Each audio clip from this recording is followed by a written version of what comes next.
mempersembahkan serial Sandiwara Radio Misteri Mak Rompang, Misteri Mak Rompang, Misteri Mak Rompang.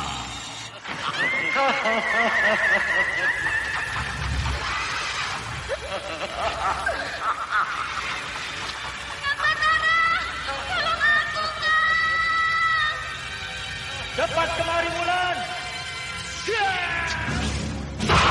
Mak Rompang. Kisah bangkitnya kembali setiap 200 tahun. Seorang anak manusia yang dapat berganti wajah dan wujud. Terkadang menjadi seorang gadis cantik teramat cantik.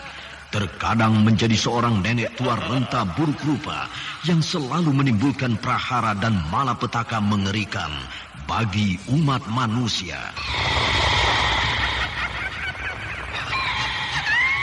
Bahaya, kita dalam bahaya. Sudah, cepat tinggalkan tempat ini. Tunggu Kamira, aku mau menutup warung dulu. Jangan pikirkan warungmu, pikirkan nyawamu. Hei, menjauh. Tuk Tunggal bilang menjauh. Takut itu berawa panas. Tuk Tunggal ada di mana, Wira? Tuk Tunggal berada di dalam kabut. Hei, menyingkir semua. Menyingkir keluar dari desa.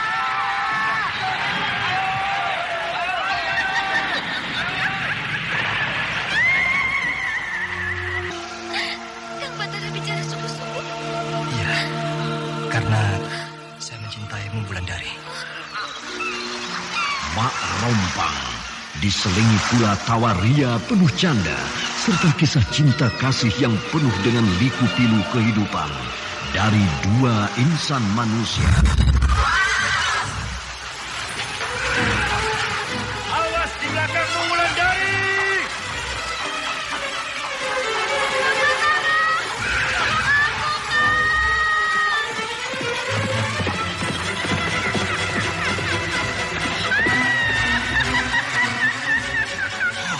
Celaka, Wulandari dibawa lari Mak Rompang.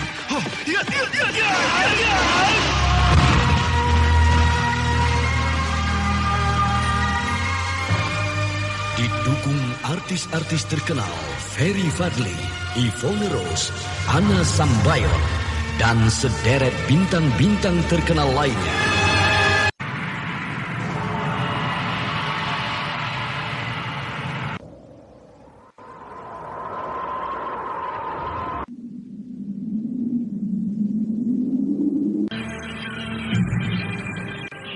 Aku sangat bahagia, apalagi pertemuan ini terjadi di tengah laut yang tenang ini.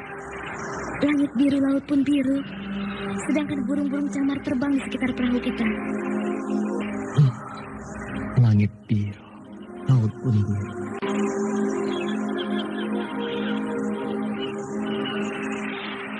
Ikutilah episode ke-13.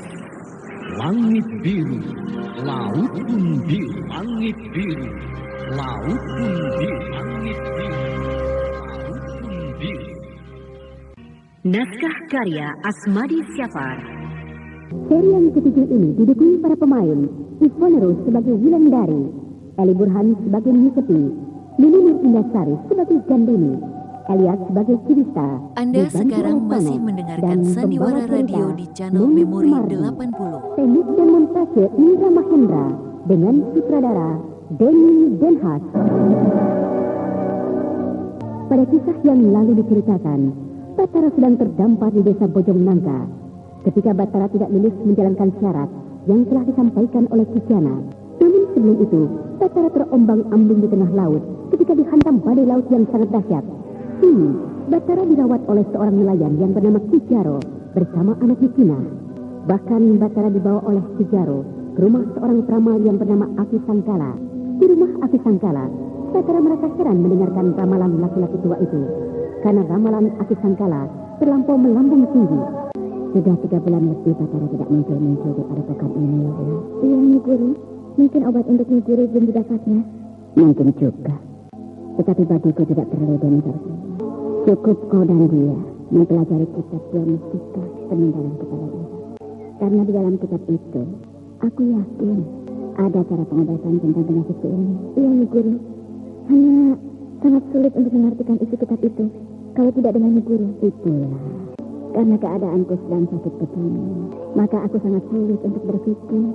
Andai saja Batara ada di sini, tentu kalian berdua akan bisa mempelajari dan mengartikan apa yang terkandung di dalam kitab dua mustika itu. Iya, Guru. Tapi semoga saja dalam beberapa hari ini dia akan kembali kemari. Kalau Guru tidak keberatan, saya akan mencarikan Batara. Kemana akan kau cari, Wulan? Kemana saja, Guru? Mungkin ke puncak Gunung Raya, atau ke Telaga Sore, atau ke Mentiri. Bahkan mungkin saja ke Kota Raja. Mencari Batara sama saja dengan mencari batu yang jatuh ke dalam samudra. Dan ini Guru akan saya cari kemana saja. Kalau begitu pergilah. Tetapi hati-hati, karena dunia di luar padepokan ini sedang tidak aman. Sedang terjadi hal-hal yang tidak menyenangkan. Iya, Guru. Saya akan hati-hati. Terimalah sembah muridmu ini. Semoga Guru dapat menjaga diri Guru sendiri. Dan saya harap agar Guru selalu mengiringi perjalanan saya dengan doa. Doaku selalu mengiringi kemana kamu pergi, Bula. Pandai-pandailah kau menjaga diri. Jangan cepat terpengaruh oleh siapapun. Orang yang baru kita kenal belum tentu akan membawa kebaikan pada diri kita. Dan bila kau dalam bahaya, tidak akan ada yang bisa menolongmu. Aku sudah tidak miskin. Sedangkan Batara entah berada di mana. Iya, Guru. Sudah 1 minggu aku berjalan, tapi belum juga ada tanda-tanda di mana Kang Batara berada. Iring-iringan pedati. Sebentar lagi iring-iringan pedati itu akan melintas di sini. Lebih baik aku bersembunyi. Siapa tahu iring-iringan pedati itu milik orang-orang Singosari. Dan kalau melihat orang-orang yang berjalan di samping pedati itu, rasanya mereka bukan orang-orang Singosari. 1, 2, 3, 4, 5, 6, 7, 8, 9. Ada 14 pedati yang ditarik oleh 14 ekor kerbau yang besar-besar dan kuat.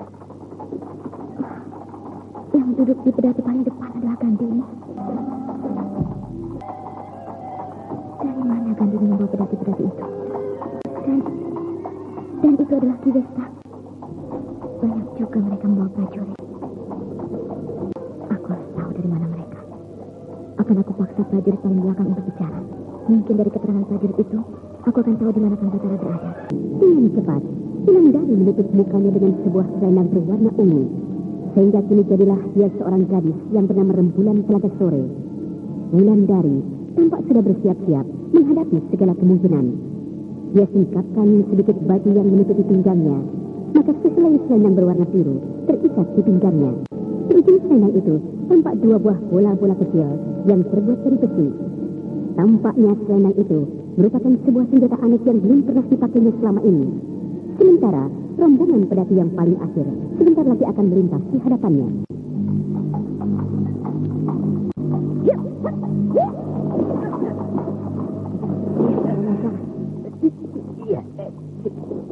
Siapa kamu? Aku bernama Rembulan Telaga Sore.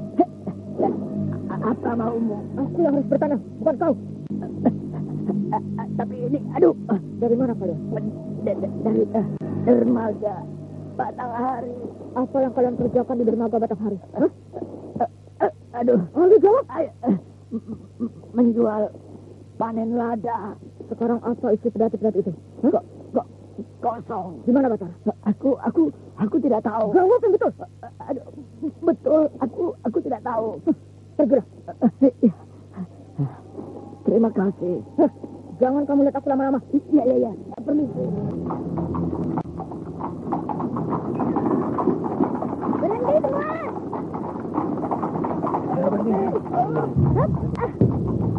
Ada apa, Denayu? Perhatikan di belakang kita itu, Wista. Kenapa dia? Apakah dia terjatuh? Dia prajurit terlatih. Tidak mungkin dia terjatuh. Kenapa kamu? Seperti orang ketakutan? Maaf, Denayu. Saya diserang orang, Denayu. Hah? Siapa yang menyerangmu? Tidak tahu, Denayu. Orang itu memakai tutup semua. Sehingga saya tidak jelas melihat wajahnya, Denayu. Lalu apa yang diinginkan orang itu? Dia menanyakan Batara. Hah? Kang Batara? Dan dia menamakan dirinya Rembulan Telaga Sore. Mungkin lagi perempuan aneh itu sekarang ini.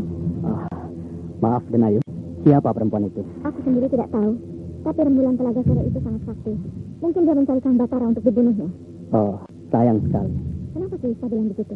Ya, dia baru muncul sekarang, Denayu. Coba sebelum Singasari menyerbu kota raja. Mungkin Sri Baginda Maharaja bisa memakainya untuk memimpin pasukan kerajaan menghadapi orang-orang Singasari. Iya juga ya. Maaf, Denayu. Saya sudah siap untuk bergabung lagi dengan rombongan untuk meneruskan perjalanan. Tunggu dulu. Kamu kembali ke tempat kamu diserang perempuan itu. Wah, maaf, Denayu. Saya tidak berani. Kamu akan ditemani oleh 2 orang prajurit. Dan juga Kilista akan menemanimu. Saya dan Ayu? Iya, Kilista.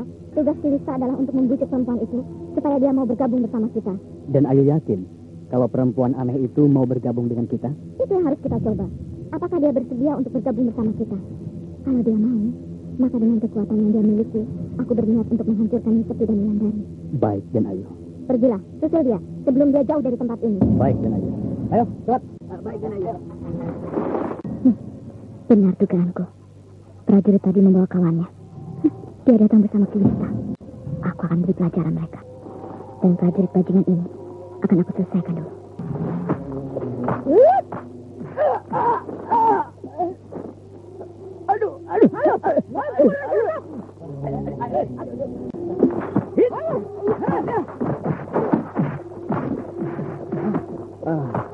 Kami datang bukan untuk bermaksud memusuhi dan Ayu. Lalu apa mau kalian, ha? Begini dan Ayu. Dan Ayu. Aku bukan turunan bangsawan. Maaf, tapi tidak ada salahnya kalau kami menyebutnya begitu. Tidak. Nama aku Rembulan Tragesor. Baiklah, Rembulan. Kami bermaksud untuk mengajak dan Ayu bergabung bersama kami. Untuk apa? Untuk melawan orang-orang Singasari. Kalian hanya bisa bicara saja. Tapi kekuatan tidak punya. Sehingga harus memakai tenaga orang lain. Iya, dan Ayu. Maksud saya, Rembulan. Apa mau? Junjungan kami juga mempunyai musuh. Nah, musuh inilah yang menghambat dan juga sekaligus kegagalan junjungan kami untuk mengusir orang-orang Singasari dari tanah Mentilin. Siapa nama Anda sekarang masih Junjungan kami mendengarkan bernama Sandiwara Dan Ayu Radio Gandhi. di channel Memori 80. Nah, dia ingin melenyapkan musuh besarnya ini. Ya, siapa nama musuh besarnya itu? Nama musuh besarnya itu Nyi Sepi dan Wulandari. Bilang sama juraganmu itu bahwa justru aku akan membunuhnya. Tapi Aku akan membela Nyi Sepi dan Wulandari. Dan untuk hadiahku pada Gandini, berikan tubuh prajurit ini.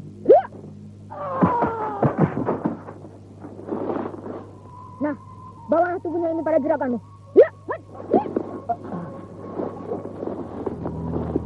pengawal dan Ayu ini mati. Ayo, kawan, angkat mayat kawan kalian ini. Ayo. Kurang ajar. Jadi dia bilang begitu pada Kilista. Iya, dan Ayu.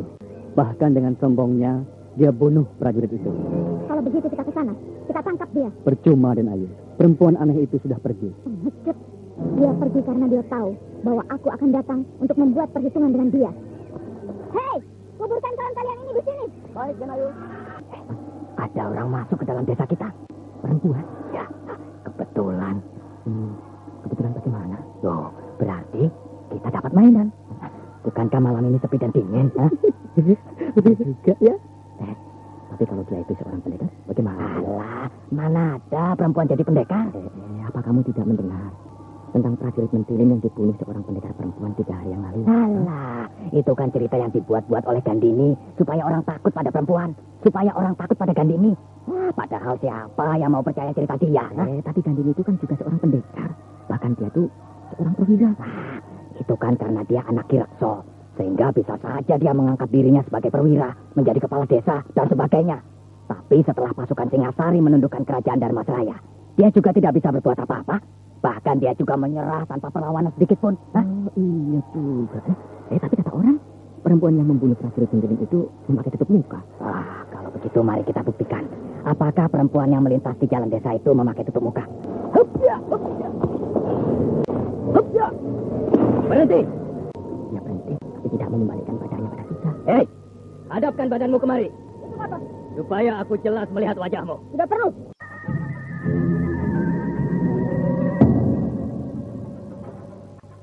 Kedua peronda malam itu masih berdiri di belakang buruan mereka. Bahkan, mereka tampaknya bersiap untuk menerkam perempuan yang berdiri di depan mereka. Mereka ingin menerkam dengan segala nafsu birahi yang sedang menggelegar di dalam dada mereka. Ini Wulandari memasuki desa Tegalsari. Tujuannya tetap satu, yaitu mencari Bathara untuk diajak kembali ke Telaga Sungai.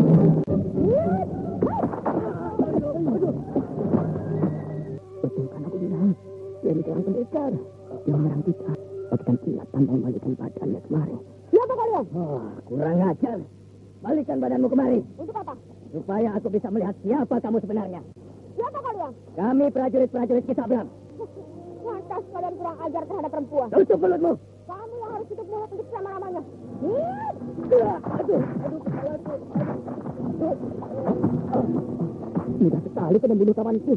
Siapa kau sebenarnya? Kau lihatlah, siapa aku sebenarnya? Hah? Kau perempuan yang membunuh seorang prajurit Menkilim 3 hari yang lalu. Dari mana kau tahu? Karena kau menutup mukamu dengan selendang itu. Bagus. Sini pergi katakan pada Kisabrang bahwa aku sudah membunuh prajurit yang sangat kurang ajar. Dan jangan lupa, aku bernama Rembulan Saga Sore. Ayo pergi. Pergi pada Kisabrang. Atau kau juga akan menuju kawanmu ini ke akhirat? Tidak. Jangan dilakukan. Pergi cepat. Iya. Sehingga aku sulit untuk berjalan dengan luasa. Aneh. Apakah kau sudah tidur? Siapa? Aku siapa? Oh, kata Ulas. Mari cepat masuk ke Ulas. Iya. Akhirnya sampai juga aku ke rumahmu ini. Iya, syukurlah. Kau tampaknya cemas, Ani. Apa yang kau cemaskan? Desa ini semakin tidak aman, Kak Ulas. Kenapa? Sejak desa ini diperintah oleh Kisabrang, seluruh penduduk desa diperasnya habis-habisan. Aku juga heran, kenapa Kisabrang bisa menjadi pemimpin di desa ini. Menurut kata orang, Kisabrang mempergunakan kekuatan Singasari untuk menjadi petinggi desa ini. Oh, pantas. Mana suamimu? Sedang pergi ke Menkilim, Kak. Apa yang dilakukannya di sana? Membantu dan ahli Gandini menyusun kekuatan untuk melawan Singasari. Oh, Kiramat mana? Sedang tidur dengan anakku di dalam. Jangan dibangunkan. Biar saja. Iya. Apakah Kang Batara kemari? Kang Batara sudah tidak pernah lagi kemari, Kak. Semenjak desa ini diperintah oleh Kisabrang. Oh, begitu. Mari, Kak Ulan. Silakan duduk di sini. Tidak usah. Aku akan meneruskan perjalananku. Hah? Mana begitu? Mencari Kang Batara. Kalau ada orang yang mencari aku, jangan katakan bahwa aku pernah mampir ke rumahmu ini. Kenapa begitu, Kak? Demi keselamatanmu. Bilang saja begitu. Nah, aku pergi ya. Iya, Kak. Hati-hati di jalan, Kak Ulan. Iya. Siapa lagi yang datang ini? Ada apaan? Entahlah, Pak. Pintu rumah kita digedor keras sekali. Ayo, buka pintu! Siapa? Aku petugas Kisabrang. Bukan pukul Kisabrang. Ayo, buka pintunya! Iya.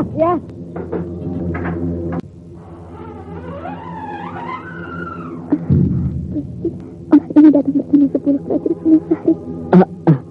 Maaf, kami tidak tahu kalau Kisanak yang datang. Mana perempuan itu? Perempuan? Ya. Siapa yang Kisanak maksudkan? Kami melihat ada seorang perempuan datang kemari tadi. Perempuan? Di dalam rumah kami ini tidak ada perempuan selain anak saya ini, Kisanak. Kalau anakmu, aku tahu. Tapi tadi kami melihat seorang perempuan masuk kemari. Mana dia? Betul, Kisanak. Tidak ada perempuan masuk kemari. Jangan bohong kamu. Saya tidak bohong. Saya dan anak saya ini sedang tidur nyenyak. Kami terbangun karena pintu rumah ini diketuk oleh Kisanak. Iya, betul Kisanak. Kalau tidak percaya, silakan periksa rumah kami ini. Iya. Kawan-kawan, ayo periksa seluruh ruangan di dalam rumah ini. Ayo.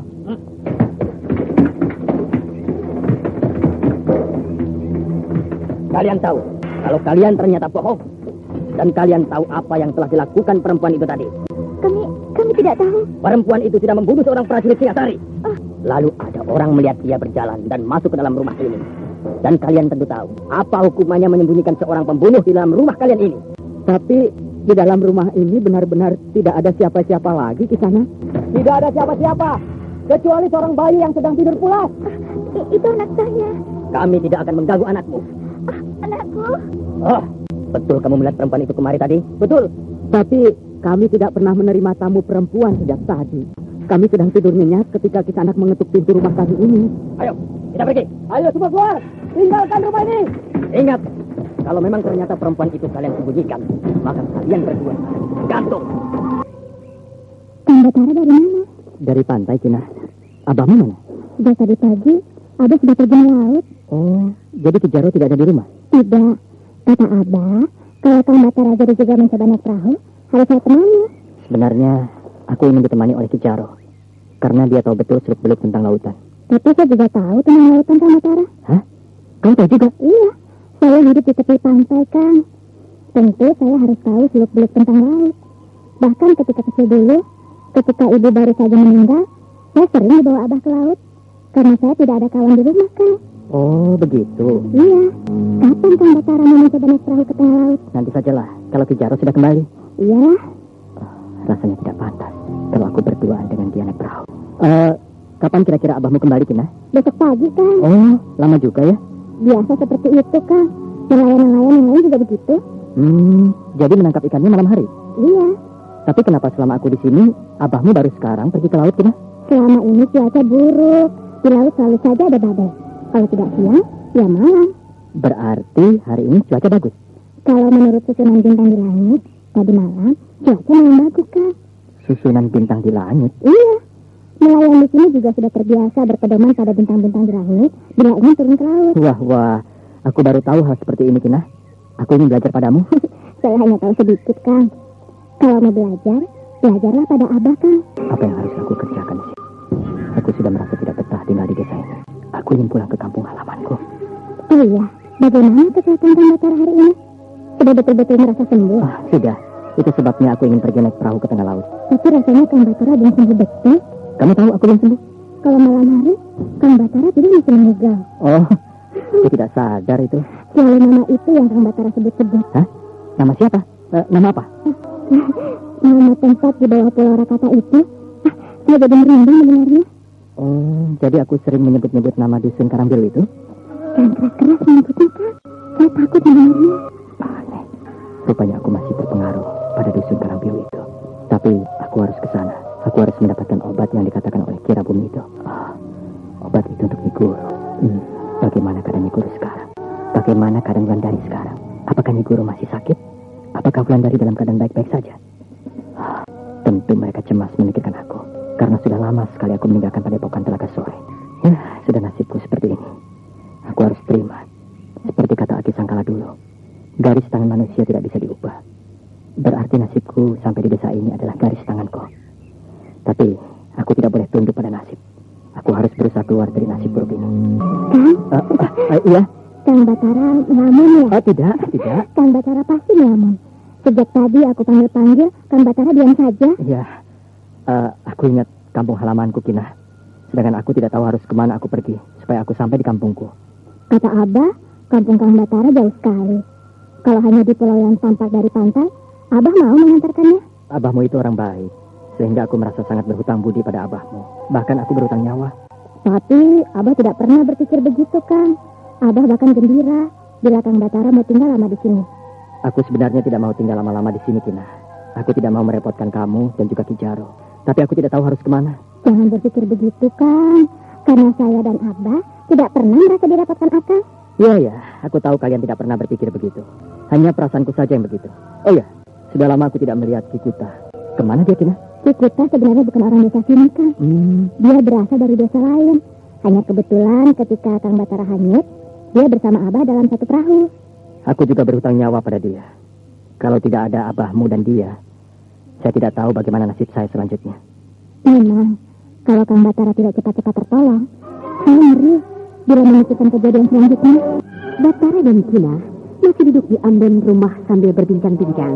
Sementara ada sepasang mata memperhatikan keduanya dengan tajam. Siapa? Saya. Oh, Kakang Ganja. Sedang apa kamu di sini? Sedang mencari kayu, Kang. Mari saya tolong mengikatkan kayu-kayu ini ya. Tidak usah, Kang. Saya bisa sendiri. Sejak kapan kamu menolak pertolonganku, Kina? Selama ini saya juga selalu sendiri mencari kayu, mengikatnya dan membawanya pulang. Saya juga pernah beberapa kali membantu kamu mencari kayu. Itu karena kita kebetulan sama-sama mencari kayu, Kang. Tapi sekarang, apa salahnya kalau saya menolongmu mengikatkan kayu-kayu ini? Sudah tanggung, Kang. Hanya satu ikatan lagi, maka kayu bakar ini selesai saya ikat. Kina, mari saya bawakan kayu bakarmu itu. Tidak usahlah, Kang. Tidak berat.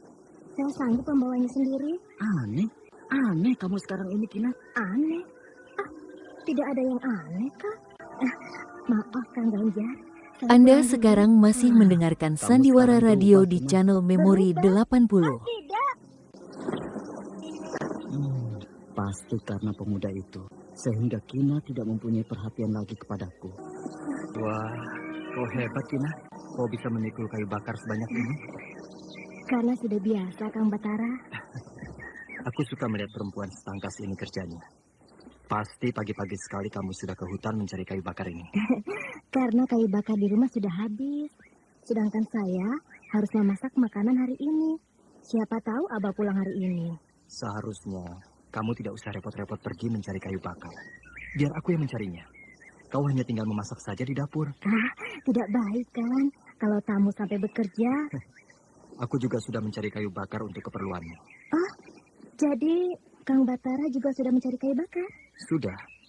Kayu-kayu itu aku letakkan di atas para-para. Jadi kayu bakar di rumah ini banyak sekali kalau begitu. Tidak apa-apa kan? Bisa untuk persiapan 2 bulan. Dia punya perhatian padaku. Dia carikan kayu bakar untuk keperluanku. Di mana Kang Batara mencari kayu bakar? Di sebelah timur dari sini. Oh, pantas kita tidak bertemu. Saya mencari kayu bakar di sebelah sana. Kapan kira-kira abahmu kembali, Kina? Mungkin nanti siang, Kang. Kalau begitu, aku akan ke pantai menunggu abahmu. Tunggu saja di sini, Kang. Biar di pantai saja. Siapa tahu abahmu membawa ikan yang banyak, sehingga aku bisa menolongnya. Ya, terserah Kakang lah. Aku pergi. Iya, Kang. Heran, semakin hari aku semakin tertarik pada Kang Batara. Apakah aku jatuh cinta padanya? Dia memang gagah. Aku belum pernah melihat pemuda segagah dia. Kenapa dia tidak punya perhatian padaku ya? Apakah aku gadis yang buruk? Tapi kata orang, aku gadis yang cantik. Bahkan banyak pemuda-pemuda yang berusaha untuk bisa mempersunting diriku. Namun tidak satu pun pemuda yang berkenan di hatiku. Contohnya ya seperti Kang Ganjar tadi. Iya ya. Kenapa Kang Ganjar tadi bicara begitu padaku? Seolah-olah dia tidak suka kehadiran Kang Batara di rumahku ini. Aku tidak peduli. Biar saja dia begitu. Sedangkan aku tidak pernah menaruh perhatian apa-apa terhadapnya. Kina? Kau melamun ya? Tidak, Kang. Kau jangan bohong, Kina. Dari tadi aku perhatikan kamu melamun. Kau pasti melamun tentang pemuda yang bernama Batara tadi ya? Tidak, Kang. Kina, berapa lama lagi pemuda itu tinggal di rumahmu ini? Aku tidak tahu, Kang. Kamu harus tahu, Kina. Itu urusan Abang. Kina. Kakak. Kamu suka pada pemuda itu ya? Kang Ganjar menanyakannya tidak. Kamu pasti suka pada pemuda itu. Siapa bilang begitu? Sejak dari hutan tadi, aku mengikutimu. Bahkan aku bersembunyi di sana ketika kamu berbicara dengan Batara. Aku memperhatikan bagaimana kau bicara dengan dia. Matamu tidak lepas memandang Batara. Sedangkan Batara selalu tersenyum kepadamu. Pasti sudah terjalin hal-hal yang... Kang Ganjar, jangan menuduh begitu. Jadi kamu tidak jatuh cinta pada dia? Tidak. Siapa bilang begitu? Baik, sekarang aku ingin tanya. Tentang apa? Tentang hubungan kita. Hubungan kita? Iya, semenjak kehadiran pemuda itu di rumahmu ini, kau tidak lagi memberikan perhatian kepadaku. Kenapa begitu, Kina? Aku tidak mengerti maksud Kang Ganjar. Kina, bukankah selama ini aku adalah kekasihmu? Sehingga tidak sepantasnya kalau kau memberikan perhatian kepada orang lain. Kina, jawablah. Kenapa sekarang perhatianmu tidak ada lagi terhadapku? Aku tidak pernah merasa begitu, Kang. Aku tidak pernah mengatakan kalau aku adalah kekasih Kang Ganjar. Kau ternyata memang sudah berubah, Kina. Semenjak Batara ada di rumahmu ini, kau sudah berubah kepadaku. Maaf. Mungkin Kang Ganjar salah pengertian dengan sikapku selama ini. Sudahlah. Kau memang sudah berubah. Aku biasa-biasa saja. Dan aku tidak pernah berubah. Baiklah. Baik.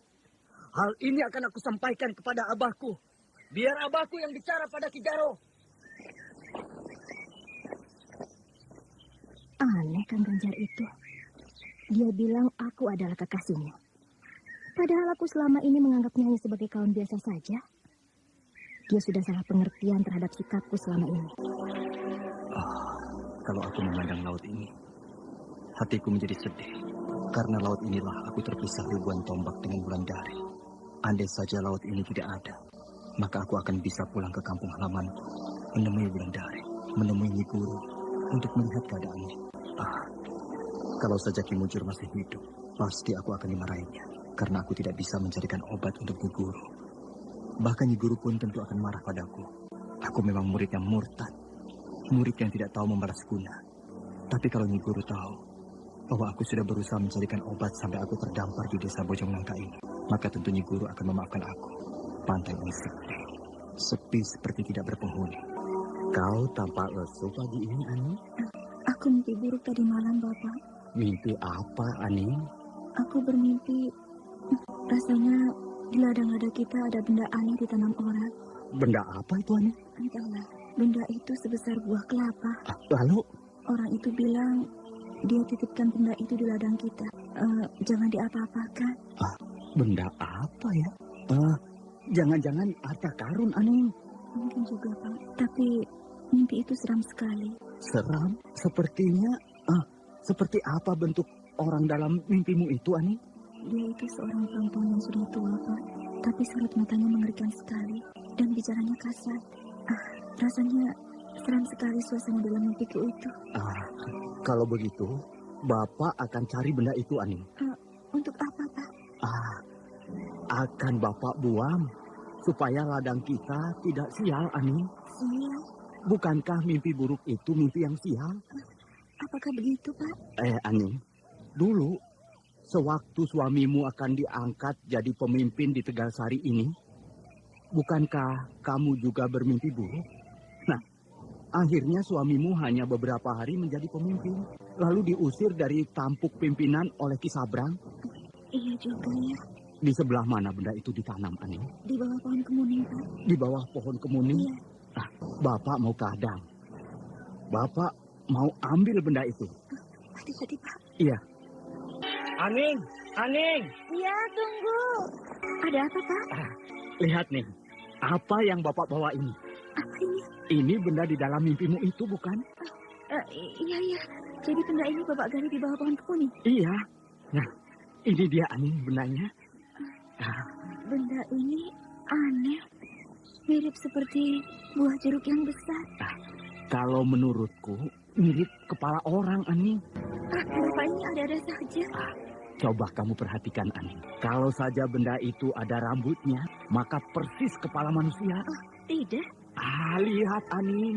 Ini seperti mulut orang. Ya, ini matanya. Dan ini hidungnya. Hanya telinganya saja yang tidak ada, Ani. Iya juga ya. Nah, jadi betul kan benda ini yang kau lihat di dalam mimpimu tadi malam itu? Iya, betul. Kalau begitu, Bapak buang sekarang. Supaya kita tidak mendapat sial, Ani. Jangan. Kenapa jangan, Ani? Nanti sialnya yang kita dapat. Kalau benda ini berada di rumah kita. Iya, Pak, iya. Sudah. Kau tenang sajalah di rumah. Bapak pergi membuang benda ini ya. Iya. Datang lagi perempuan tua ini. Kau masih ingat padaku, bukan? Iya. Dan kau masih ingat pesanku, bukan? Ingat. Lalu, kenapa kau buang juga benda yang aku tanam di bawah pohon kemuning itu? Bukan aku yang membuangnya. Aku tahu yang membuang itu bapakmu. Tapi kenapa tidak kau cegah dia? Kenapa kau diamkan saja? Karena kami takut terkena bencana. Justru sekarang kalian akan terkena bencana. Karena benda itu dibuang bapakmu sembarangan. Sekarang kau harus suruh kembali bapakmu memungut benda yang dibuangnya itu. Lalu suruh bapakmu membuang benda itu ke laut. Baru kalian selamat dari bencana. Bencana apa yang akan menimpa kami? Nyawa kalian. Kerjakanlah sebelum terlambat. Tunggu dulu, Nenek. Apalagi? Siapa Nenek ini sebenarnya? Aku bernama Nyerupas. Dari dusun Karanganing. Aning? Ada apa, Aning? Ada apa? Datang lagi, Pak. Dia siapa, Aning? Siapa yang datang? Perempuan tua itu. Kau bermimpi lagi rupanya, Aning? Iya, dia marah karena Bapak membuang benda itu. Lalu apa katanya? Kalau kita mau selamat, maka Bapak harus membuang benda itu ke laut. Bagaimana caranya, Aning? Benda itu sudah Bapak buang ke dalam jurang. Kirambat dan Aning duduk termenung di atas tikar tempat tidur mereka. Kedua ayah dan anak itu sedang memikirkan ancaman mimpi yang dialami oleh Aning. Sementara benda yang dibuang Kirambat sebenarnya adalah kepala Mak Rompang. Nyerupas memperingatkan Aning tentang sebuah benda yang mirip kepala manusia. Benda itu ditanam di bawah pohon kemuning yang tumbuh di sudut ladang-ladang mereka. Benda itu telah diambil oleh Bapak Aning yang bernama Kirambat.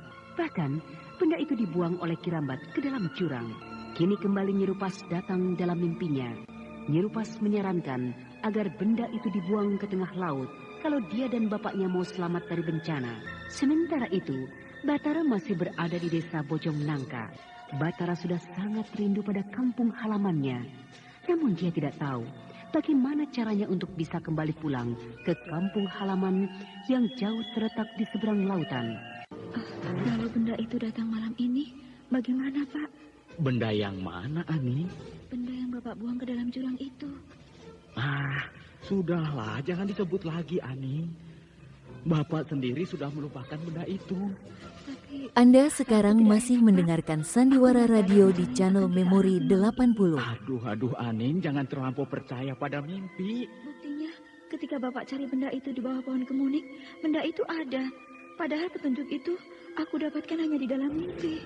Iya, tapi tidak usah dipikirkan lagi, Aning. Benda aneh itu sudah Bapak buang ke dalam jurang. Bapak, dengar itu, Pak. Iya, anjing melolong di ujung desa.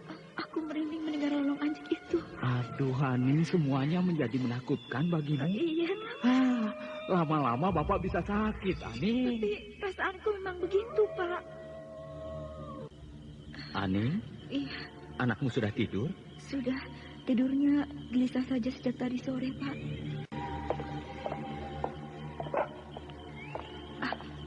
Pak, ada langkah kaki orang di halaman rumah kita. Aning, mungkin orang lewat. Nah, itu, langkah kaki itu terdengar lagi, Pak. Tuh, Berarti orang itu sudah jauh, Aning. Rasanya orang itu berdiri di depan pintu rumah kita, Pak. Aning, kamu ini suka menakut-nakuti dirimu sendiri. Rasanya memang begitu, Pak. Aduh, tidak ada yang berdiri di depan pintu rumah kita, Aning. Perasaanku memang begitu, Pak. Iya, baik. Akan Bapak buktikan bahwa tidak ada orang yang berdiri di luar depan pintu rumah kita ini. Jangan. Kenapa, Aning? Jangan dibuka pintu ini, Pak. Aku takut. Aduh, Aning. Kamu ini aneh semenjak kamu bermimpi tentang benda yang mirip kepala orang itu. Aku benar-benar merasa, Pak, bahwa ada orang berdiri di luar pintu rumah kita ini. Aduh. Sekarang supaya kamu tidak takut lagi, maka sebaiknya Bapak buka pintu ini supaya kamu lihat sendiri ya. Iya, bukalah.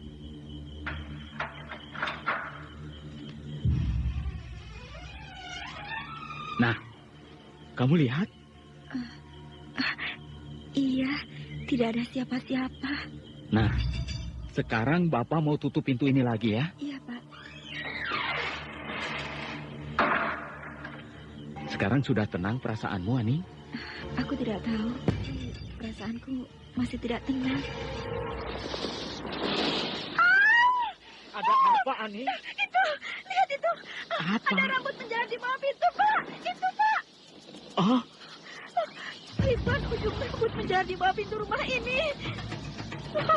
Rambut ini bertambah panjang, Pak. rambut apa ini, Ani? Rambut ini sudah semakin panjang. Pak, hati-hati. Jangan di tempat begitu. Biar mereka tidak terus masuk ke dalam rumah kita, Ani. Pergi, keluar. Jangan masuk ke dalam rumahku ini. Nah, kau lihatlah, Aning.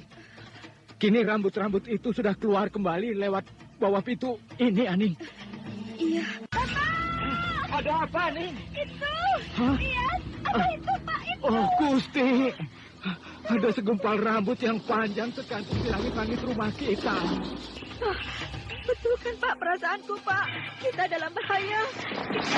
Kita mendapat bahaya. Tenang, anak. Tenang. Akan Bapak babat pakai golok rambut ini. Cuma kau lakukan itu padaku. Sepertinya Ada suara dari dalam rambut itu. Percuma kau babat rambutku ini, Kau dengar suara yang keluar dari gumpalan rambut itu, Aning? Aning! Oh, anakku pingsan. Hei, siapa kau?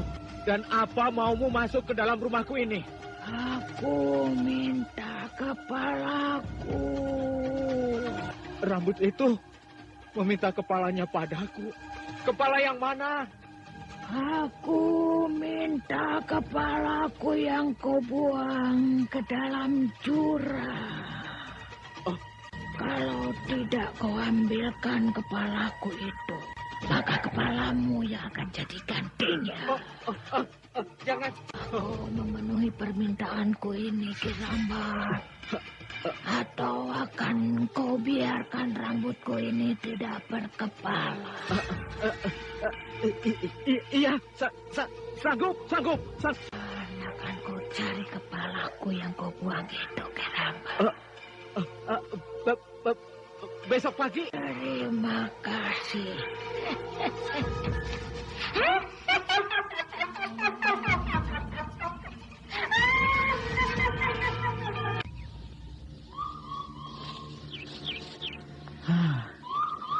Kalau tidak salah, di dekat pohon ini kepala itu jatuhnya. Hah? Tidak ada. Nah, ini dia. Nah, tapi benda ini tidak mirip kepala orang. Hanya ada seperti mulut, mata, telinga, dan hidung. Hah? Nini, siapa? Aku Nyerupas. Nyerupas? Siapa lagi perempuan yang berada di dalam jurang ini? Aku yang datang di dalam mimpi anakmu. Oh? Kini kau sudah dapatkan kembali kepala itu. Sekarang buanglah ke tengah laut sebelum bencana datang pada dirimu dan diri anakmu. Tapi buanglah, karena benda yang kau pegang itu adalah kepala Mak Rompang. Kau takut, Pan? Iya. Nah, bungkuslah dengan kain ini. Lalu kau bawa dan buang ke laut. Iya. Hari sudah malam, tapi bapakku belum juga kembali.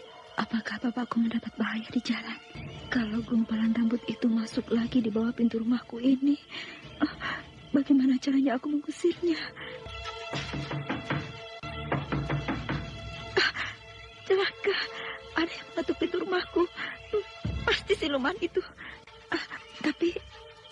Tapi siapa tahu bapakku yang pulang. Siapa? Bapaknya? Bukan.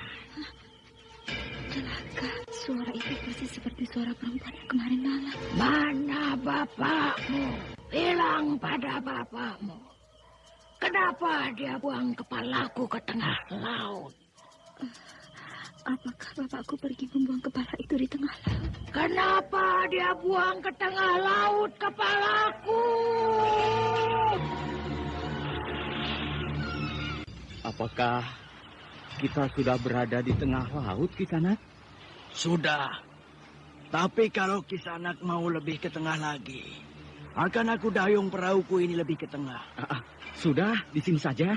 Lalu apa yang akan Kisanak buang di dalam kain itu? Obat. Obat apa, Kisanak? Obat anakku. Syaratnya kalau anakku ingin sembuh, maka obatnya ini harus dibuang di tengah laut. Oh, begitu. Iya. Buanglah obat itu sekarang, Kisanak. Kita cepat kembali ke pantai. Tapi ada apa? Apa yang Kisanak lihat? Aku melihat sebuah perahu di sana. Mana? Aku tidak melihat buah perahu pun kecuali perahu kita. Tapi aku melihatnya. Bahkan pengemudi perahu itu seorang perempuan. Hah? Perempuan? Iya, perempuan. Bahkan perempuan itu tidak berkepala. Kisanak, jangan bicara yang aneh-aneh di tengah laut seperti ini. Nanti kita kena bencana. Betul. Perempuan itu sendirian di tengah perahunya. Tapi kepalanya tidak ada. Sedangkan... Cepatlah, buang benda yang Kisanak pegang itu sebelum kita mendapat bahaya. Ya. Sudah kubuang. Tapi perempuan di dalam perahu itu berusaha mengejar benda yang aku buang. Sudah, jangan bicara itu lagi. Tapi perempuan itu sedang berusaha untuk mengambil benda yang aku buang. Kisanak pasti sudah melihat hantu laut. Beginilah kalau kita berada di laut tengah malam, Batara. Aku suka suasana seperti ini, Ki Jaro. Sepi dan tenang. Kita hanya diterangi oleh lampu yang kita bawa. Kau ternyata juga punya jiwa pelaut. Bahkan kau akan jadi nelayan tangguh kalau hidupmu kau abdikan pada laut. Kenapa begitu, Ki Jaro? Kau punya bakat untuk jadi nelayan. Cara kau mendayung perahu, cara kau mengembangkan layar. Seolah-olah kau sudah lama kenal dengan laut. Padahal baru tadi siang aku ajarkan padamu hal itu. Apa betul begitu, Ki Jaro? Betul. Lihat, perahu-perahu yang lain belum sampai ke tengah lautan seperti kita ini. Itu berarti kita sudah lebih dulu dari mereka. Dan aku baru mengalami hal ini karena atas bantuanmu, Batara. Tenagamu luar biasa. Tenagamu sama dengan tenaga 3 orang nelayan. Sehingga perahu ini melaju dengan cepat. Ki Jaro terlampau memuji aku. Aku tidak memujimu. Tapi ini kenyataan. Aneh. Dari mana ikan-ikan ini datangnya, Ki Jaro? Ikan-ikan ini berenang di sekitar cahaya lampu perahu kita. Mereka datang karena melihat cahaya lampu perahu kita. Sehingga kita tinggal menangkap mereka. Oh, begitu cara menangkap ikan rupanya. Ki Jaro dan Batara kini sibuk menangguk ikan yang banyak berenang di sekitar cahaya lampu perahu mereka. Bahkan, kini mereka sibuk memancing ikan-ikan yang besar. Kemari, Batara. Tinggalkan dulu pancinganmu itu. Ada apa, Ki Jaro? Kau lihat benda yang mengapung di laut itu? Aneh. Benda itu bulat seperti buah kelapa. Kapan Ki Jaro melihatnya? Tadi, ketika aku akan menangguk kawanan ikan teri itu. Tiba-tiba saja dia menyembul keluar dari dalam laut. Benda itu seperti bersinar. Coba Ki Jaro balikan benda itu dengan ujung tangguk. Iya. Sudah. Nah, sekarang Ki Jaro perhatikan benda bulat itu. Seperti kepala orang.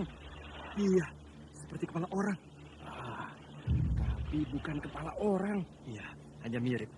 Ada mulutnya, ada hidungnya, ada matanya. Yang tidak ada hanya telinga dan rambutnya saja. Apakah Ki Jaro sering menemukan benda seperti ini? Belum pernah. Kalau menemukan mayat yang hanyut, sudah sering. Ya, seperti menemukan tubuhmu yang hanyut dulu. Kenapa tiba-tiba perasaanku jadi berdebar-debar? Aku yakin ini kepala orang, Batara. Hanya mungkin karena sudah lama di laut, jadi seperti ini. Ki Jaro betul-betul yakin? Iya. Aku juga yakin. Cuma kenapa tiba-tiba perasaanku menjadi gelisah seperti ini? Kasihan. Kepala itu digigiti oleh ikan-ikan teri. Mungkin mereka sangka itu makanan mereka. Lalu akan kita apakan kepala orang ini, Ki Jaro? Ya, kita ambil lalu kita kuburkan nanti di darat. Ya, sebagaimana layaknya kita menguburkan mayat. Iya, sebaiknya memang begitu. Nah, aku akan tangguh kepala itu. Kau siapkan keranjang rotan untuk tempatnya ya? Iya. Susah juga menangkapnya. Seperti kepala itu hidup dan licin. Dia berkelit ke sana kemari. Kepala itu benar-benar hidup. Dia bergerak seolah-olah mengelakkan tangguh Ki Jaro. Sekarang kau tidak akan bisa lari. Akan aku tangguh kau dengan cepat.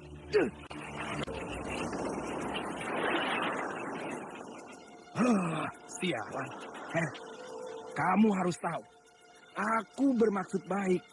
Aku menanggukmu untuk aku kuburkan secara baik-baik nanti di darat. Atau kau memang tidak mau aku tangguk? Atau kamu memang suka dimakan ikan-ikan kecil itu, ha? Sehingga kau hancur berantakan. Kalau memang susah ditangguk, biarkan sajalah Ki Jaro. Lebih baik kita teruskan memancing ikan. Kita harus menangguknya, Batara. Supaya kita tidak dapat bencana. Bencana? Iya.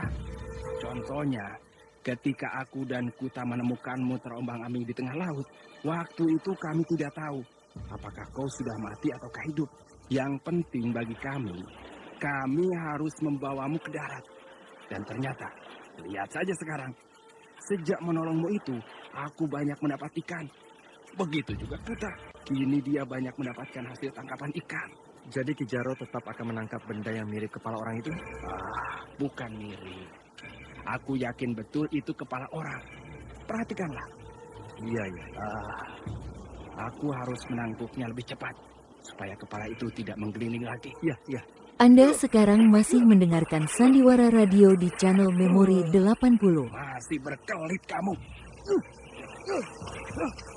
Nah, dapat kamu. Aneh. Kepala ini bergerak ke sana kemari. Seolah-olah dia hidup. Kemarikan keranjang rotan itu, Batara. Iya. Nah, sekarang diam-diamlah kau di dalam keranjang ini. Aneh, benda ini seolah hidup. Matanya melotot, Batara. Seolah-olah dia marah ditangkap dengan tanggoku. Maaf, Aki. Aku menangkapmu untuk mengurusmu dengan baik. Agar kau bisa tenang. Tidak terombang-ambing di tengah laut seperti ini. Ki Jaro, aku melihat sebuah perahu berwarna putih di dekat perahu kita. Mana? Itu? Mana, Batara? Aku tidak melihat apa-apa. Bahkan aku melihat perahu itu dengan jelas. Orang dalam perahu itu tidak berkepala. Mana? Itu. Aku tidak melihat apa-apa, Batara. Tapi aku... Kau sudah melihat hantu laut. Jangan-jangan apa yang aku lihat ini sama dengan yang aku lihat di puncak Gunung Raya. Bersama Ki Rabu Widu. Siapa? Aku. Abah ya? Iya. Tunggu.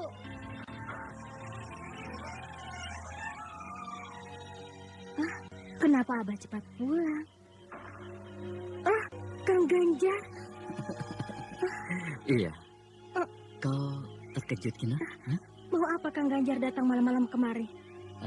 Kina, aku ingin mengatakan bahwa tidak baik kalau seorang gadis bersama dengan seorang pemuda, bukan familinya, berduaan di tengah malam di dalam satu rumah. Apa maksud Kang Ganjar? Bukankah malam ini abahmu pergi melaut? Iya. Apakah pantas seorang gadis berduaan dengan seorang pemuda di dalam satu rumah, sementara bapaknya sedang pergi ke laut menangkap ikan?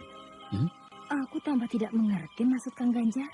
Kau jangan berpura-pura, Kina. Padahal kau malam ini bersama dengan Batara di dalam rumah ini, sementara abahmu sedang mati-matian mencari nafkah di laut. Kang Ganjar, jangan menuduhku begitu. Aku tidak menuduhmu, Kina. Tapi ini adalah bukti. Abah bersama-sama Kang Batara sedang pergi ke laut menangkap ikan. Kalau tidak percaya, silakan Kang Ganjar lihat sendiri ke dalam. Oh,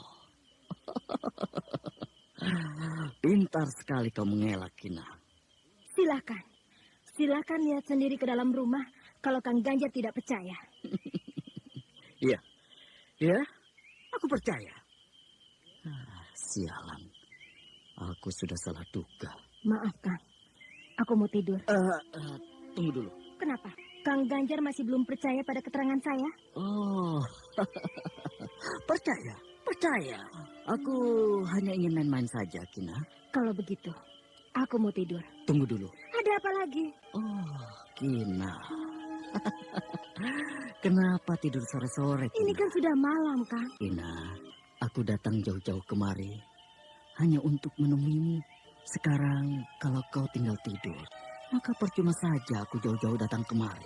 Kang Ganjar kemari kan untuk menyelidiki Kang Batara, kan? Tidak, aku kan hanya main-main. Kang Ganjar tadi tidak main-main, tapi Kang Ganjar sungguh-sungguh. Sungguh, Kina, sungguh. Aku tadi itu hanya main-main. Percayalah. Maafkan aku ya, kalau kau tersinggung. Nah, baiklah. Kini aku juga minta maaf. Karena aku tidak bisa lama-lama di sini. Aku sudah mengantuk. Betul. Betul? Kamu tidak mau menemani aku malam ini? Aku sudah mengantuk, Kang. Silakan.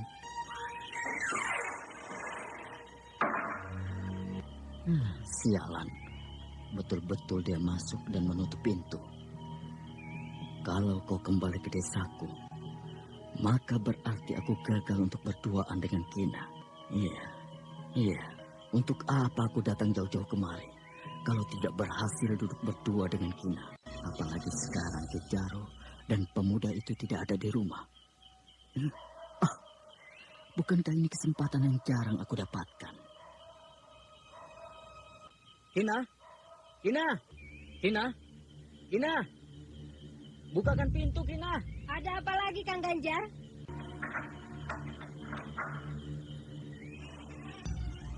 Izinkan aku masuk ke dalam, Kina. Di luar sini angin sangat kencang sekali. Kenapa Kang Ganjar tidak pulang saja? Kina, apakah kamu tega melihat aku berjalan di tengah malam yang gelap ini? Jadi? Aku hanya ingin duduk di dalam, Kina. Sedangkan kau silakan saja tidur. Nanti pagi-pagi aku akan pulang. Kang Ganjar, tidak baik dilihat orang bila kita berduaan di dalam satu rumah tengah malam begini. Siapa bilang begitu? Kang Ganjar yang bilang begitu tadi, kan? Aduh, Kina. Aku kan hanya main-main saja, Kina. Dan lagi, siapa yang akan melihat kita? Tapi aku hanya ingin duduk di dalam rumahmu saja. Angin malam di luar ini sangat dingin sekali. Masuklah. Betulkah? Betul. Terima kasih. Tidak usah ditutup pintunya. Loh, kenapa? Kalau Abah pulang, tidak akan menduga macam-macam. Kina, tutup saja. Angin di luar kencang sekali. Jangan ditutup. Tutup saja. Tunggu. Hei, kamu kemana? Aku di luar ini saja. Aduh, untuk apa, Kina? Aku tidak mau di dalam rumah bersama dengan seorang pemuda tengah malam begini. Aneh kamu ini. Kenapa aneh? Aku tahan angin dingin. Aku bisa tidur di luar. Sedangkan Kang Ganjar yang tidak tahan angin, silakan duduk di dalam rumah. Baiklah, pintu ini tidak akan aku tutup.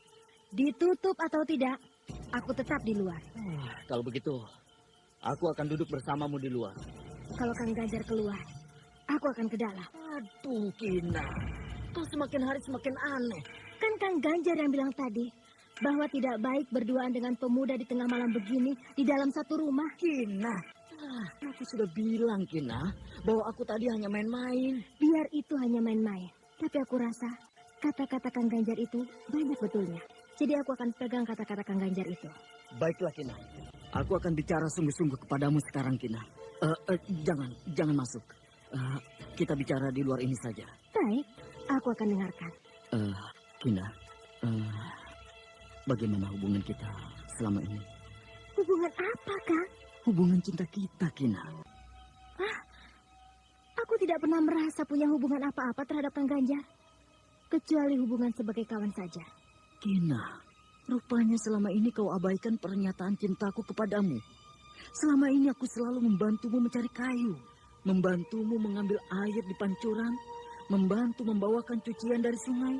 Bahkan sering aku membantu membelahkan kayu-kayu bakar untukmu. Tapi setelah pemuda itu yang bernama Batara itu berada di sini, perhatianmu padaku sudah luntur. Bahkan kini hilang sama sekali, Kina. Kan aku sudah bilang, Kang Ganjar, aku hanya sekedar berkawan pada Kang Ganjar. Lain dari itu, aku tidak punya perasaan apa-apa. Sebenarnya kau mencintai diriku, Kina. Tapi dengan kehadiran Batara, semua sudah berubah. Aku bisa merasakan itu. Harus bagaimana lagi aku mengatakan pada Kang Ganjar bahwa aku tidak menaruh cinta pada Kang Batara. Aku hanya menghormatinya sebagai tamu Abah. Betulkah begitu? Betul. Boleh Kang Ganjar buktikan sendiri. Baik, aku akan perhatikan kata-katamu itu. Ganjar masih bertahan di rumah Kina. Sementara gadis itu duduk dengan sikap yang sangat tidak suka. Apalagi hari sudah bertambah larut. Sementara Kina sangat mengantuk. Namun dia coba untuk menahan kantuknya. Namun tampaknya Kina tidak menaruh hati pada Ganjar. Sehingga pemuda itu tampak kecewa. Kenapa kuburan ini panjang sekali, Abah? Persis seperti satu mayat di dalamnya. Walaupun yang kita kubur hanya sebuah kepala tanpa tubuhnya, tapi tetap kita anggap satu mayat di dalamnya. Lalu, kalau ada orang yang menanyakan kuburan ini, saya akan jawab apa, Abah? Ya, bilang saja. Kuburan ini kuburan tua yang baru saja ditemukan oleh Abah. Tapi sebaiknya tidak kita kuburkan di dekat sini, Kijaro. Aku khawatir akan datang bencana melanda kita. Kalau orang baru ikut berlayar ke tengah laut, maka perasaan itu yang ada di dalam dirinya, termasuk juga kau, Batara.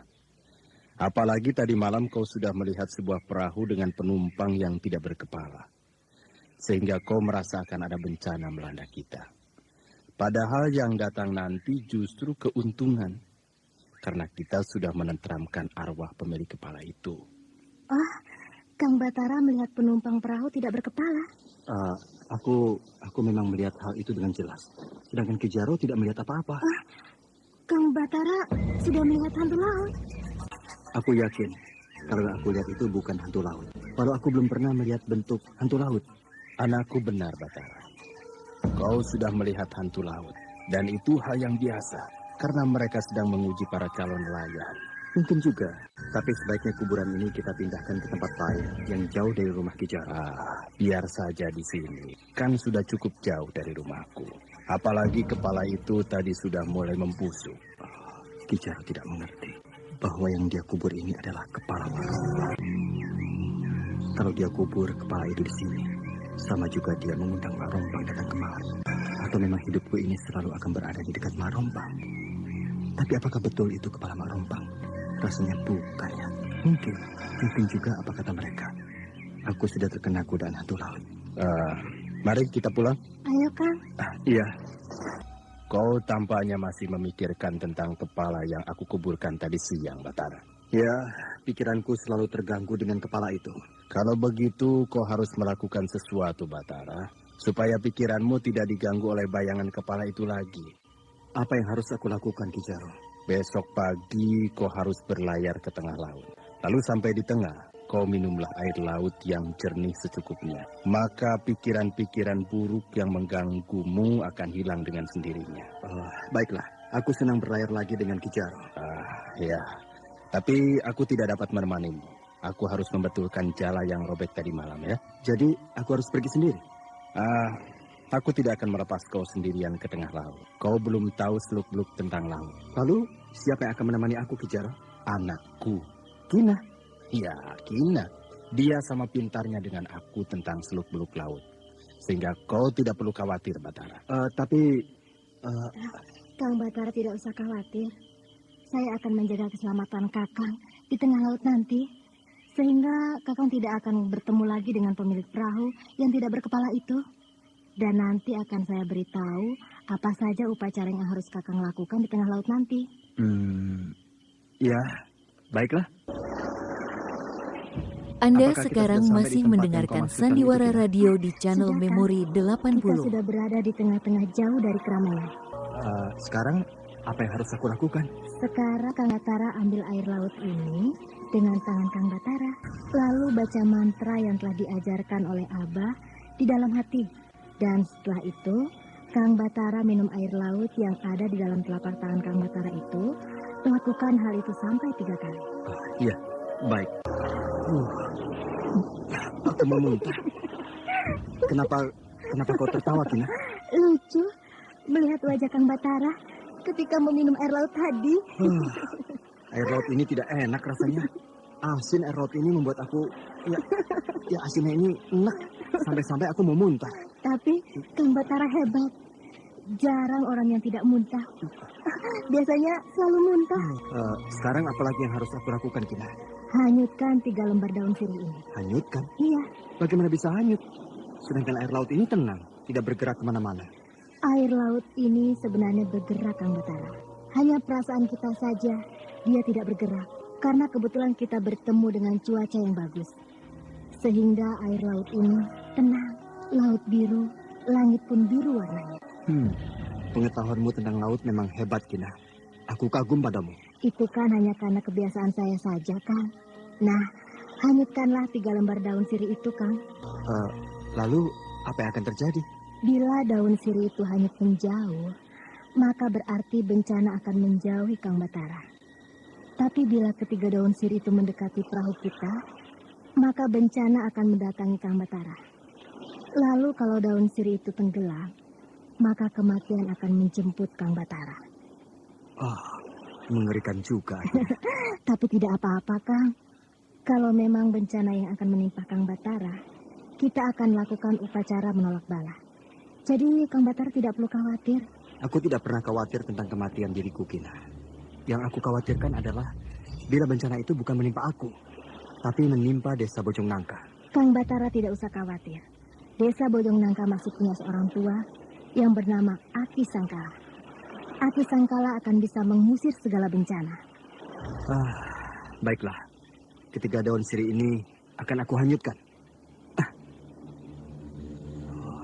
Daun-daun sirih ini tidak mau hanyut. Mereka hanya berputar-putar di sekitar perahu. Ketiga daun sirih ini tidak mau pergi, Kang Batara. Berarti bencana sedang mengintik Kang Batara. Aku sudah siap menghadapi bencana apapun, Kina. Kakang jangan takabur. Aku bukan takabur, tapi aku hanya mengatakan tekadku padamu. Daun sirih ini bahkan lebih mendekati perahu kita, Kang. Apa boleh buat, kalau memang begitu kejadiannya. Ketiga daun sirih itu terkena pusaran air, Kang. Perhatikan itu. Ketika daun sirih itu tenggelam. Iya. Apakah ini pertanda Kang Batara akan mengalami kematian? Kenapa kau cemas begitu, Kina? Kenapa Kang Batara tidak cemas seperti saya? Kenapa harus cemas? Bukankah setiap orang suatu saat akan mengalami kematian? Iya, tapi Kang Batara begitu tenang menghadapi kejadian ini. Ini kan belum kejadian sebenarnya, Kina. Kita tidak boleh terlampau percaya pada hal-hal yang semacam ini. Tapi apa yang kita lihat ini sudah merupakan sebuah tanda, Kang Batara. Dan biasanya memang betul-betul terjadi. Sudahlah, tidak usah dipikirkan betul. Nanti yang akan menghadapinya adalah aku. Iya. Ayo kita pulang. Pulang? Iya. Untuk apa lagi kita di sini? Sedangkan daun sirih itu sudah tenggelam. Apakah Kang Batara tidak mau menikmati keindahan laut ini? Sebenarnya sejak tadi aku sudah menikmati keindahan laut ini. Karena aku belum pernah melihat keadaan seperti ini sejak aku lahir. Kalau begitu kita dayung perlahan-lahan perahu ini. Supaya Kang Batara bisa menikmatinya. Iya, kemarin aku dan Ki Jaro turun ke laut di kala matahari akan terbenam. Suasana laut tampak aneh. Semua berwarna merah. Lalu berubah menjadi lembayung. Namun sekarang semuanya terang benderang. Langit biru, laut pun biru. Kenapa kamu tertawa, Kina? Kang Batara cepat betul melupakan kejadian 3 daun lembar sirih tadi. Bahkan kini sudah bisa menirukan kata-kataku. Langit biru, laut pun biru. Kata-katamu itu indah sekali, Kina. Bahkan sangat indah. Sehingga akan aku ingat sampai kapanpun. Langit biru, laut pun biru. Dan air laut ini memang tampak biru. Birunya air laut ini karena di tempat ini lautnya dalam, sedangkan airnya jernih. Airnya memang jernih. Andai saja di sampingku ada Wulandari, tentu alangkah indahnya suasana ini. Tapi sayang, yang ada di sampingku hanya Kina. Tapi gadis ini baik, dia penuh perhatian padaku. Bahkan dia tampak gelisah ketika 3 lembar daun sirih itu tenggelam terkena putaran air. Apakah betul apa yang dikatakan oleh Kina tadi? Bahwa aku akan mendapatkan bencana. Bahkan aku akan menemui ajalku dalam waktu dekat ini. Sedangkan Aki Sangkala meramalkan aku akan menjadi orang besar. Berarti aku butuh waktu yang lama untuk bisa menjadi orang besar.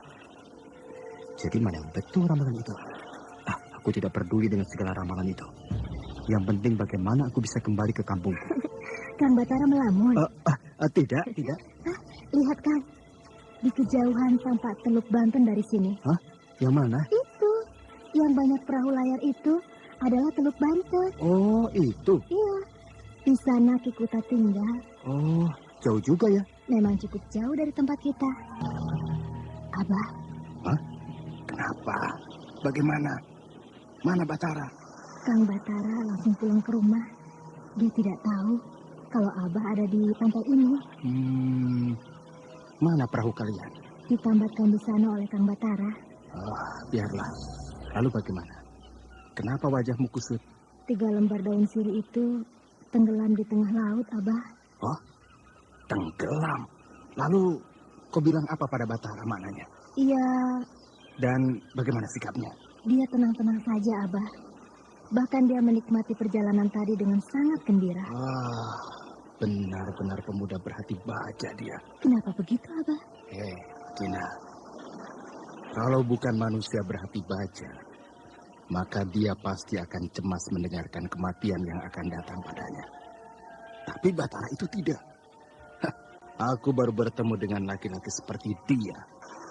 Aku juga sudah menyaksikannya tadi di tengah laut. Kang Batara begitu tenang ketika melihat 3 lembar daun sirih itu tenggelam. Bahkan aku sering memperhatikan Kang Batara. ketika dia melamun, dan aku tahu pasti dia tidak melamun tentang kematian yang akan menerpanya. Tapi apa sebenarnya yang dia lamunkan? Kenapa aku sekarang selalu memikirkannya? Apakah aku mulai tertarik pada kegagahannya? Kalau soal tertarik, sejak pertama kali aku sudah tertarik padanya. Tapi dia selalu bersikap biasa-biasa saja padaku. Sudah, pulanglah kau. Nanti abahmu menyusul. Iya, Abah. Tina? Kang Ganjar. Boleh aku antar pulang? Diantar pulang? Bukankah arah rumah kita berlawanan, Kang? Aku tahu, Kina. Tapi aku ingin mengantarkan kamu pulang. Tidak usah, Kang Ganjar. Dan lagi hari masih siang. Tunggu dulu, Kina. Ada apa, Kang? Aku mau bertanya. Tentang apa? Tentang perjalananmu ke tengah laut tadi. Itu saya hanya pergi membuang bala. Pergi membuang bala berduaan dengan Batara? Iya, karena Kang Batara tidak mengerti bagaimana caranya. Kenapa harus kamu yang mengantarkannya ke tengah laut? Bukankah ada abahmu? Abah tidak bisa. Karena ada jala Abah yang robek. Sehingga Abah harus menjahitnya siang ini. Alasan yang dicari-cari. Kenapa Kang Ganjar jadi kesal begitu? Kau membohongi aku, Kina. Aku tidak mengerti apa yang Kang Ganjar maksudkan. Justru aku yang tidak mengerti kenapa kamu membohongi aku, Kina. Sudahlah. Kau tidak boleh pulang dulu. Ganjar masih berdiri menghalangi jalan Kina. Sementara Kina mulai pucat. Dia tahu bahwa kali ini Ganjar tampak marah betul terhadap dirinya. Dan dia tahu kemarahan Ganjar karena rasa cemburu yang hebat terhadap Batara. Nah, pendengar yang berbahagia, marilah kita ikuti lanjutan kisah ini esok hari pada waktu dan gelombang yang sama. Demikianlah tadi serial Sandiwara Radio Misteri Mak Rompang episode ke-13 Langit Biru, Laut Pun Biru, dipersembahkan oleh Denhas Adya Suara bekerja sama dengan PT Sinar Effendi Murni, produsen tablet obat kuat Aladina, obat terlambat bulan Menpas Kapsul, tablet obat kuat dan pegalinu Duta Rema, dan jamu godok Cap Gorilla. Terima kasih atas perhatian Anda. Sampai jumpa.